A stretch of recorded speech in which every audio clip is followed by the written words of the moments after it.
மாலை 7 மணி எங்கே போகலாம்னு யோசிச்ச போது நான் இருக்கிற இடத்துலையே பக்கத்துலேயே கிறிஸ்மஸ் மார்க்கெட் போட்டிருந்தாங்க. சரி போகலாம்னு ஒரு 15 நிமிஷம் நடந்து வந்து சேர்ந்தேன். உள்ளே போனதும் ஒரு அண்ணா ஜூஸ் கடை போட்டிருந்தார். அதை பார்த்துட்டு உள்ளே போனேன். அந்த அண்ணாவும் ஜூஸ் எல்லாம் மிகவும் அழகழகாக வச்சுருந்தாங்க. இன்னொரு சைட்டில் வந்து பூல் கேம் விளையாடிட்டு இருந்தாங்க. இதை வந்து பூல் கேம்னு தான் சொல்லுவாங்க. இதை நான் விளையாடினதில்லை, ஆனாலும் பார்க்குறதுக்கு நல்லாவே இருந்துச்சு. நல்லா இன்ட்ரெஸ்டிங்காக எல்லோரும் விளையாடி கொண்டு இருந்தாங்க. துபாயில் இருக்கிறவர்களுக்கு இந்த விளையாட்டு என்னென்னு தெரிஞ்சிருக்கும்.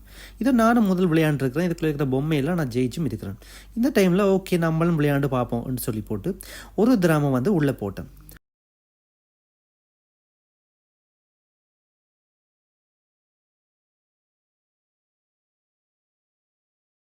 நான் இதில் வந்து அந்த முயல் பொம்மையை தான் தெளிவு செஞ்சேன்.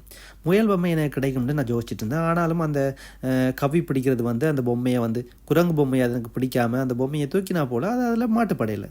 அதோட அந்த பொம்மை எனக்கு கிடைக்கல. ஓகே அந்த பட்டனை அமர்த்தணும். அந்த பட்டனை அமர்த்தின பிறகு தான் ஓகேன்றோ அந்த பொம்மை எனக்கு மிஸ் ஆகி ஓகே சரி ஓகே மற்ற பக்கத்தில் ஒருக்கே போயிட்டு பார்ப்போம் அப்படின்னு சொன்னால் போல் இங்கே தினம்பலம் நிறைய கலராக அந்த கார்கள் எல்லாம் வச்சுருந்தாங்க. சின்ன பிள்ளையெல்லாம் நீங்கள் உங்களோட குடும்பத்தோட ஃபேமிலியோட இங்கே வந்தீங்கன்னா இது வந்து விளையாடக்கூடிய மாதிரி இருக்கும். மிகவும் அழகாகவும் மிகவும் நேர்த்தியான முறையில் அமைக்கப்பட்டிருந்தது. இங்கே மற்ற பக்கமே ஓகே சுற்றி பார்ப்போம் அப்படின்றா போல் இந்த பெண்களுக்கான ஒரு ஆடை ஷாப் எல்லாம் இருந்துச்சு. நிறைய வகையான ஆடைகள். மற்றது இங்கே பக்கத்தில் வந்து மரக்கறிகளை வந்து பைகளிலேயே கட்டி வச்சுருந்தாங்க. நீங்கள் உங்களுக்கு தேவையான மரக்கறிகளை நீங்கள் இங்கே வந்திருந்தீங்கன்னா வாங்கி கொண்டு போகலாம்.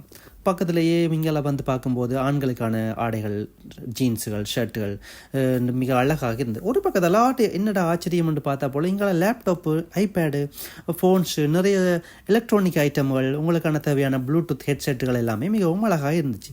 இதே நீங்கள் குறைந்த விலைக்கு பெற்றுக்கொள்ளக்கூடிய மாதிரி இருக்கும். இன்னொரு சைட்டில் வந்து நீங்கள் நிறைய ஜாக்கெட்னு, துபாயில் இப்போ சரியான குளிராக இருக்குது, அதனால் நிறைய ஜாக்கெட்டுகள் எல்லாம் போட்டிருந்தாங்க. இந்த ஜாக்கெட்டுகளை கூட நீங்கள் குறைஞ்ச விலைக்கு வாங்கக்கூடிய மாதிரி இருக்கும்.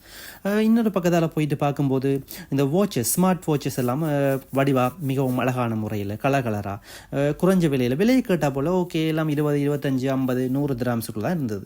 மற்ற பக்கம் போய் பார்த்தா போல் நிறைய பெர்ஃப்யூம் ஷாப் எல்லாம் இருந்தது. இந்த பெர்ஃப்யூம் ஷாப்புகள் அப்படியே நிறைய ஃபுட் கோர்ட் எல்லாம் இருந்தது. ஃபுட் கோர்ட்டில் நீங்கள் ஃபேமிலியோட வந்தீங்கன்னா உட்காந்து வடிவாக சாப்பிட்டுட்டு ஃபுட் கோர்ட்டில் ஸ்டேஜ் எல்லாம் போட்டிருந்தீங்கன்னா நல்ல மியூசிக் ப்ரோக்ராம்லாம் நடக்கும். நீங்கள் என்ஜாய் பண்ணிட்டு போகலாம். அதோட அழகான கிறிஸ்மஸ் ட்ரீ எல்லாம் அங்கே செஞ்சு வச்சுருந்தாங்க. அதையும் நீங்கள் பார்த்துட்டு இன்னொரு சைட்டில் வந்தீங்கன்னா லேடிஸுக்கான வடிவான ஃபேன்சி ஐட்டம்கள், வாட்ச் எல்லாமே இருந்துச்சு. அதுவும் மிக அழகாகவே இருந்துச்சு. ஓகே, என்னோட வீடியோ உங்களுக்கு பிடிச்சிருந்துன்னு சொன்னால் லைக் பண்ணுங்கள், ஷேர் பண்ணுங்கள், சப்ஸ்கிரைப் பண்ணுங்கள். மறக்காமல் பெல் பட்டனை கிளிக் பண்ணி வச்சுக்கொள்ளுங்க. அப்போ தான் நான் மேலுமா துபாயிலேருந்து போடுற வீடியோ உங்களுக்கு கிடைக்கும். இங்கே பார்க்கக்கூடிய மாதிரி இருக்கும். ஓகே, இந்த வீடியோ இவ்வளவுதான். ஓகே, பாய், see you மக்களே.